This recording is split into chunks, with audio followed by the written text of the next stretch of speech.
मुल्तान के बाद अहम खबर आपको आगाह करते चलें सरगोदा से, जहां डिस्ट्रिक्ट बार की लाइब्रेरी के सेक्रेटरी लाइब्रेरी एहसान चटकाल के साथ आज हमारे नुमाइंदे मंजूर सुल्तान मौजूद हैं। मज़ीद जानते हैं मंजूर सुल्तान से। जी मंजूर, बताइएगा क्या कहना था आज के दिन के हवाले से उनका। नाज़रीन, इस वक्त हम मौजूद है सरगोदा बार डिस्ट्रिक्ट एसोसिएशन की लाइब्रेरी के अंदर, और आज यहाँ एक छोटी सी तकरीब मुनक्किद हुई जिसमें हारून रशीद तबस्सुम साहब ने अपनी कुतुब जो है वो लाइब्रेरी को दी।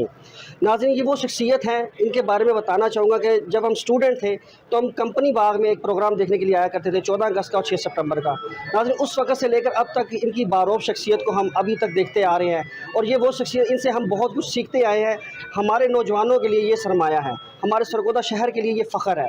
नाज़रीन, इनसे बात करते हैं कि इनको ये ख्याल कैसे आया और इनकी अब तक की कितनी कुतुब इन्होंने लिखी हैं। इनसे बात करते हैं। जी अस्सलाम वालेकुम सर। वालेकुम। जैसे बरखुरदार ने ख़ुद ही बता दिया, मैं इसी सरगोदा की गलियों में परवान चढ़ा हूँ, यही मैंने पढ़ा है, यही लिखा है। यहीं 20वें ग्रेड में मैं बतौर प्रोफेसर रिटायर हुआ हूँ। लिखने पढ़ने का शौक़ तो मुझे बचपन से था। बचपन से मुराद है 10वीं से पहले से। कंपेयरिंग भी 10वीं माह से शुरू की थी। तो कुछ लोग मुझे जानते हैं, कुछ को मैं जानता हूँ। ये मेरे 3 स्टूडेंट जो है ना इसमें बाहर में हैं इस वक्त नुमाया तौर पर। अदर अमीन शेख, एहसान चटकाल, ज़फ़र टिवाना, और अजीज़ों में भी सादिया मेरी बहुत अजीज़ा है। तो जब मेरी 175 किताबें अब हो चुकी हैं आज के दिन में, तो फिर मैंने सोचा कि जो किताबें हमारे थ्रू प्रिंट हुई हैं उनकी तादाद 70-80 के करीब है, वो मैंने इन्हें बार को दी है।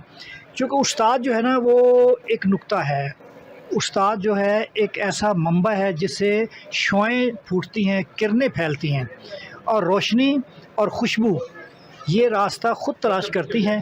और अल्हम्दुलिल्लाह मेरे शागिर्दों की वजह से मुझे रोशनी मिली है, और ये रोशनी फैल रही है। अल्लाह करे रोशनी फैलती रहे। किताबें बज़ाते ख़ुद एक रोशनी हैं। किताबें चुप नहीं रहती, किताबें बोलती हैं, किताबें अपना आप मनवाती हैं, किताबें खुशबुओं से भरी होती हैं। अच्छी किताब आपको ज़िंदगी का लाहे अमल सिखाती हैं।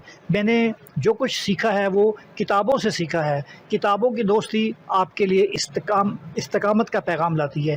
किताबों से रिश्ता जोड़ना एक तालिब इल्म की कामयाबी का संग मील है। नहायत अफसोस से कह रहा हूँ कि बावजूद नामसाइद हालात के हमारे बच्चे अब नेट से ज़्यादा वाबस्ता हैं, उनका ज़्यादा वक्त गुज़रता है मोबाइल से। लेकिन नेशनल बुक फाउंडेशन इस्लामाबाद ने मुझे अपना सफ़ीर बना रखा है। उन्होंने गुज़श्ता साल 18 करोड़ रुपए की किताबें बेची हैं। इसका मतलब ये है कि किताब कल्चर में अभी कमी नहीं आई, बस उस किताब कल्चर को चैनलाइज करने की ज़रूरत है। जैसे आज मैंने बार रूम को अपनी किताबें डोनेट की हैं, इस तरह जो लिखारी हैं या जो पब्लिशर्स हैं, खसूस लिखारी तो बहुत बेचारों के पास किताबें बहुत कम होती हैं, जो पब्लिशर्स हैं उन्हें चाहिए कि वो अपनी नेक कमाई में से किताबें मुख्तलिफ लाइब्रेरियों को दें। आपके लिए जो ये प्रोग्राम देख रहे हैं मेरा बिग न्यूज़ से, एक बात बताया चलो, आप कभी टाइम मिले अपने बच्चों के साथ, मुल्तान के करीब मेलसी है, मेलसी में एक सरदारपुर नून जगह है, वहाँ एक लाइब्रेरी है जिसका नाम है झंडेर लाइब्रेरी। उसमें 3 लाख किताबें हैं, और वो दोनों भाइयों ने ये किताबें डोनेट कर रखी हैं, और वहाँ पर दुनिया के बड़े बड़े स्कॉलर आते हैं। ये मुझे उस वक्त पता लगा जब डॉक्टर अनवर सदीद साहब ने अपनी वसीयत लिखी कि मेरी किताबों का ये ट्रक भर के मेलसी भेज दिया जाए। मैंने उनसे पूछा, मैं कि जी मेलसी क्या है? तो मैं वो फिर गया वहाँ 2 बार है। अल्लाह ताला उन्हें खुश खुर्रम रखे। वो खाना भी खिलाते हैं, बस आपकी तलाशी लेंगे, आप कहें जी आपने खाना क्या पसंद करना है, कितने दिन स्टे करना है और कौन सी किताब पढ़नी है। आप चले मेरे साथ तो आपको हैरान होगा कि झंडेर लाइब्रेरी को तमगा इम्तियाज़ ही मिला हुआ है। तो ऐसी लाइब्रेरियों का क़याम वो भले वक्त में जो मेरी उम्र के लोग हैं, सर्दी आते लिखा होता है उफ़ ये सर्दियाँ, हमारी किताब ख़रीदिए 10 पैसे में और रात भर सर्दी से बचते रहिए। आज फिर इंशाल्लाह ज़रूरत है कि हम किताबों का रास्ता जोड़ें।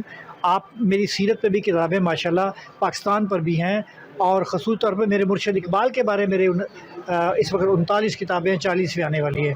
मेरे साथ जिंदाबाद का नारा बुलंद कीजिए, पाकिस्तान जिंदाबाद। सर ये बताइएगा कि आपने अल्लामा इकबाल, हमारे शायर मशरिक़ जो कौमी शायर है, उनके हवाले से आपने कितनी कुतुब लिखी? मैंने भी बताया मेरी 39 किताबें हैं। पहले तो मेरा अपना थीसिस था ना, जो मैंने एमफिल का कि इकबाल बहसीत अदबी नक़ाद, फिर इकबाल पे नवेरा इकबाल, बहार इकबाल, कंदील इकबाल, तो हिलाल इकबाल, इस तरह की किताबें हैं। उसमें कुछ किताबें ऐसी हैं जिन पर मैंने, मतलब मेरी एक बहुत बड़ी किताब है जिस पर ख़ासे पाकिस्तान में उस पर काम भी हुआ है, वो है खुर्शीद इकबाल।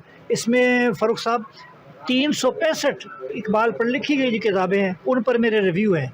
आप रोज़ाना एक किताब पढ़ते रहें तो आपको एक नई किताब का मज़ा आता रहेगा, तो और आप साल भर में इकबाल की 365 किताबें पढ़ सकेंगे। तो ये बहुत अच्छी माशाल्लाह, उस पर एमफिल का थीसिस भी है, एमए का भी है। खुर्शीद इकबाल आप भी पढ़े कहीं से लेके। अल्लाह हाफिज़। अच्छा सर अभी अल्लाह हाफ़िज़ न कीजिए, हम थोड़ी सी और बात करना चाहते हैं। सर आप बताइएगा कि आपकी कुतुब सरगोदा में किस किस लाइब्रेरी में मौजूद है? भाई वो तो जो मेरे पब्लिश हैं वो बेचते हैं वहाँ से, वो कुछ जो ले आते हैं बड़ी मेहरबानी उनकी, जो नहीं लाते उनकी भी बड़ी मेहरबानी। वो कहते हैं हमारे पास बजट नहीं होता। अच्छा सर ये बताइएगा कि आप मौजूदा दौर में इस वक्त किस शायर से मुतासिर हैं? डॉक्टर खुर्शीद रिजवी मेरे उस्ताद भी हैं, वो इस वक्त मेरे ख्याल फ़ारूक खड़े हुए हैं यहाँ पर, वो भी इसकी बात को सेकंड करेंगे कि इस वक्त संजीदा शायरी में और डीप शायरी में उनका नाम है, गलत तो नहीं कहा, डॉक्टर खुर्शीद हसन रिजवी साहब। अच्छा सर हम सुना है कि आपने ड्रामा भी बहुत सारे लिखे हैं, तो उसके हवाले से बताइएगा कि आपने ड्रामा कितने लिखे हैं? मैं बताता हूँ, मैंने 20 ड्रामे हैं। पहला ड्रामा 13 अगस्त 1981 को हुआ था जब मैं लेक्चर लगा था। तो ये इनाम खान और कासम अली ने 2 ड्रामे पेश किए थे ना, एक दिन में 2 ड्रामे। तो उसके बाद ये सिलसिला रवां दवा है। अभी जो 14 अगस्त पे गया तो इनाम खान ने मेरा लिखा हुआ ड्रामा किया है। अभी इनाम खान ही जो है ना, तकबीर एक ड्रामा मैंने उसे लिखा है, उसका दौरान सिर्फ 12 मिनट है। तो वो गवर्नमेंट की रिक्वायरमेंट थी कि वो that should be not exceeded to 12 minutes, तो वो 12 मिनट का अभी होने वाला है। असल जब आप में इस रास्ते पे निकलते हैं ना, तो आपका कमाल नहीं है, ये कुदरत ऊपर से भेजती है। ये मौलाना साहब खड़े यहाँ, आप नमाज़ पढ़ना शुरू कर दें, फिर एक वक्त आएगा कि नमाज आपको खुद कहेगी पढ़ें इसे, आपको कुछ चैन नहीं आएगा जब तक आप पढ़ रहे हैं। तो ये तो आपके मन के अंदर समाता है ना, ये आपके मन की दुनिया है ये। और आप तजुर्बा करें, आप 1 महीना नमाज़ पढ़ें, फिर आपको नमाज खुद कहेगी चलो भाई मस्जिद की तरफ, चलो भाई नमाज अदा करो। ये ताजदार ख़त्म नबूवत, ख़त्म रसूल, दाने सुबुल, सरवर कायनात, मकसूद कायनात, नबी पाक सल्लल्लाहु अलैहि वसल्लम का फैज़ान है नमाज। आपने फरमाया था कि नमाज मेरे मन की ठंडक है, तो हुजूर की ठंडक को कैसे नुकसान पहुँच सकता है। ओके, अल्लाह हाफिज़। जी ये थे हमारे साथ हारून रशीद तबस्सुम साहब, जिन्होंने अपनी ज़िंदगी के बारे में अपनी कुतुब के हवाले से हमें चंद बातों से मुस्तफ़ीद किया। नाज़रीन आपको भी अच्छा लगा होगा हारून रशीद तबस्सुम साहब की शख्सियत को जानते हुए और उनकी शायराना ज़िंदगी को जानते हुए। आपने बहुत कुछ देखा होगा। कलम लिखता है, कहना है हारून रशीद तबस्सुम साहब का कि किताबें बोलती हैं, किताबों के अंदर खुशबू है और खुशबू बिखरती है। नाज़रीन किताबों को पढ़िएगा, किताबों से हमें बहुत कुछ मिलता है। हमारी लाइब्रेरी इस वक्त बहुत वीरान है, इनको आबाद कीजिए। किताब उनका ये भी कहना है कि लाइब्रेरी में के अंदर जाएँ और जाके मुख्तलिफ़ किताबों का मुताला करें। आपके इल्म में, आपके नॉलेज में, आपकी शख्सियत में इजाफा होगा। कैमरामैन जाहिद भट्टी के साथ मंजूर सुल्तान, बिग न्यूज़, सरगोदा। बहुत शुक्रिया मंजूर सुल्तान तफसीलात से आगाह करने का।